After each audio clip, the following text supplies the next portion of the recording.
শনিবার দিন ভেবেছিলাম প্রপার নিরামিষ খাবার খাবো, কিন্তু তার হলো কই। হ্যালো এভরিওয়ান, আমি সঙ্গীতা। তোমরা সকলে কেমন আছো? চলে এসেছি একটা নতুন মেহেন্দি ভ্লগ নিয়ে। দেখতে দেখতে 3টে মাস কেটে গেল, আর মাত্র 3টে ক্লাস, তারপর আমাদের কোর্স শেষ। এই দিনগুলোকে সত্যি ভীষণ মিস করব, কারণ সবাই মিলে একসঙ্গে ট্রেনে করে যাওয়া, একসঙ্গে আনন্দ করে ক্লাস করা, আরও দুটো নতুন বন্ধু পেয়েছি আমরা। যাই হোক, ট্রেনে যেতে যেতে অনেক দিন পর এই ডালমুটটা খেলাম, বেশ ভালো লাগলো খেতে। তারপরে সুন্দর প্রকৃতি উপভোগ করতে করতে আমরা ক্লাসে পৌঁছালাম।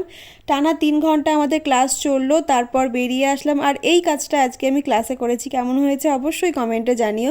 তারপর স্টেশনে এসে প্রপার নিরামিষ চপের দোকান পেয়েছিলাম, আর বেগুনিটা দেখেছো কত বড়! এই অবধি ভেবেছিলাম প্রপার নিরামিষই খাওয়া হবে, কিন্তু তার হলো কই। ভাইনা এসে খেলাম ডিমের চপ আর তার সঙ্গে চিকেন চপ। তো যাই হোক, ভিডিওটা তোমাদের কেমন লাগলো অবশ্যই কমেন্টে জানিও। ভালো লাগলে লাইক করে সাবস্ক্রাইব করে দিও। তো টাটা।